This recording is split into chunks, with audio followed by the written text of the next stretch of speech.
Okay, so we're going over the basics. That's right. All right. When you're using a blade, the first thing you need to remember is that it's not a lightsaber.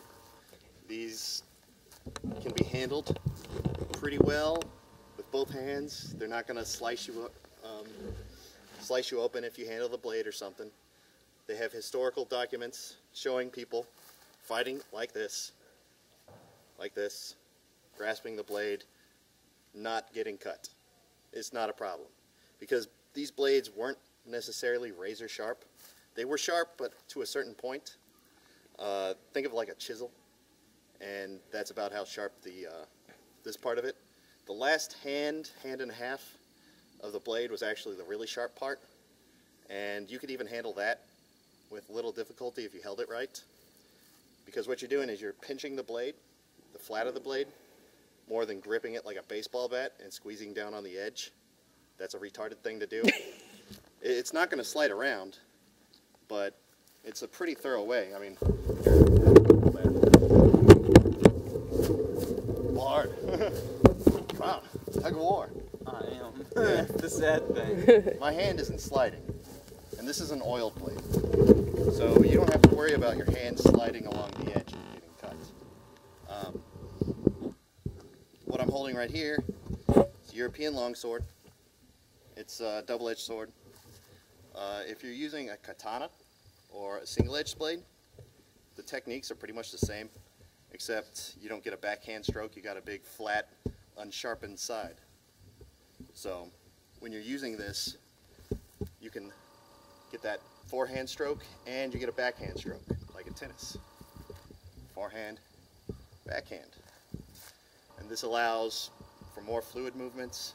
You can keep that blade moving while you're going through your things. You don't have to worry about stopping, right? And that way it's kind of like a lightsaber if you're basing it off of Jedi stuff, because lightsabers don't have an edge, do they? No. They don't. You can swing them any which way and they'll cut whatever. Yeah, you can do whatever. All right. It's going to be kind of a hybrid that I'm showing you today, kind of a mix between East and West. I really don't see any real reason to be exclusive in one viewpoint or the other. Both have problems, but it's going to be pretty Western heavy because the East is just very dogmatic in their approach. I don't really see any use to that crap. What do you mean by they're dogmatic? In the East, you have certain guards, and if you don't attack from those guards, your attack doesn't count. Obviously, it doesn't matter in a fight what guard you attack from. It doesn't matter if you even take a guard. So in other words, you're saying they take honor a little too seriously. Yeah, it's a little steeped in some tradition. And not that that's a bad thing if you like that. It's just, it gets in the way if you're fighting. Hi. Survival, more over tradition. Another thing is movement.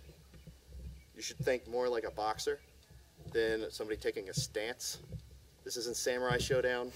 If you're going to sit there and pose and wait for them to come at you and tell them exactly where your attack is coming from, that's stupid, you're going to die.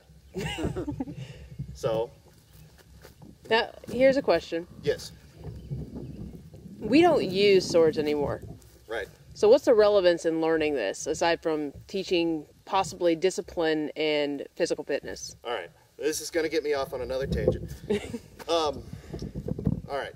Both East and West masters agree that the long sword is foundational to all fighting, because what happens is that there are certain things that carry over from this weapon that can be applied to other weapons and even open hand techniques. It's biomechanics. Musashi says that the long sword is foundational to all things, and pretty much every Western martial master says the same thing. So, and what they're saying is this: if you know how to use this, you know how to pick up a spear and use it. You know how to pick up a single sword and use it. You know how to pick up pretty much any weapon and use it effectively because you understand the foundations of fighting with a weapon that has a longer grip. If I were to, like I said, put my hand on the blade, I have more of a spear used for thrusting, used for blocking like that. I mean, imagine, you know, 5 or 6 more feet on the end of that. And it's the same techniques that you're going to use with a staff, that you're going to use with a spear. If I let go with a hand, that's a single hand weapon, right? Okay. So, I take my high guard.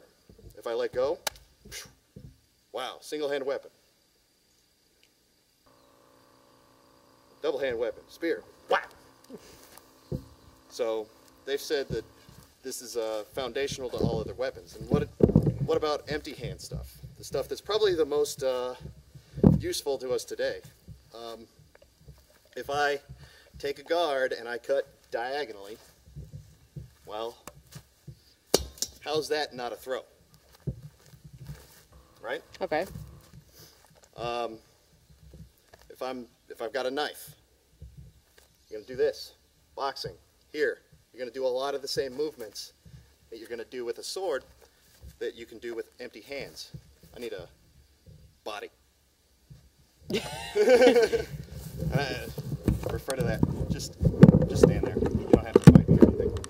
What I'm talking about is this. That diagonal cut that I just demonstrated with a sword, done open hand, is just the takedown. That's all it is. If you're coming in with a thrust, right? Thrust with a sword, thrust with your hand. They carry over. So learning your techniques with a sword will improve your body mechanics overall. And then you just have to learn how to put force behind it. Right. Okay. You learn how to close distance, how to get in there, how to manipulate joints. Because this is not just for cutting. Whack, whack. It can also be used for manipulation of joints, and you got so much clothes. Right? Oh, okay. So there you go. There's your baton work. Exactly. That was pretty much the baton one that they teach you at basic. Through the arm, take it around, and back. Okay, for anyone that doesn't know, Andy and myself are, well, he's an MP and I'm a former MP. Here, get your stick there.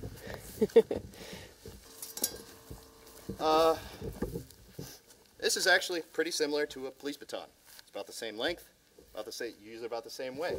So the police technique would be whop, and then you send it through, grab it, then you can take them down. You can do the same thing with a longsword. It's not going to sever a vein. You can't saw somebody in half with it. Even if you stop it at a certain point and then it continues on, it's not going to cut you if you do this. Swords actually don't poke through clothes there very easily. You can draw a cut and it's not going to sever anything. I've done test cutting against all sorts of meat covered in just a thin layer of t-shirt, and guess what?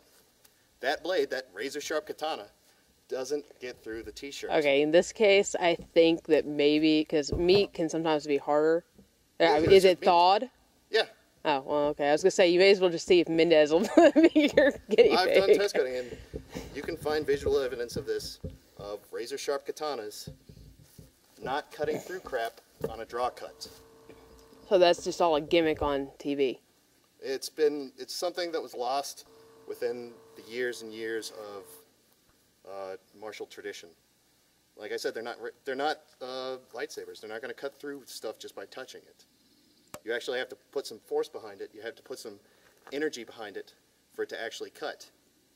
If I was going to cut through that meat with that katana, it would have to be coupled with a strike and put my force into it to get that draw that would actually cut. Otherwise, it's not going to do its job. You can't just saw through something like that. Okay. A blunt sword will cut through a tatami mat just as well as a sharpened sword. Blunt, just like this, not sharp. I've cut through all sorts of things. Pumpkins, tatami. I've severed wood, bamboo.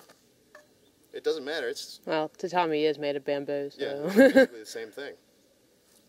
So it comes from your technique more than the sword itself. There is no magical property in the katana versus the Western sword or anything like that. I'm sorry. You can put as much soul as you want into it. It's not going to cut any better. Unless your name's Charles. Unless your name is Charles, And then if it is, then I'll hit you with some magical balls of bullshit. All right.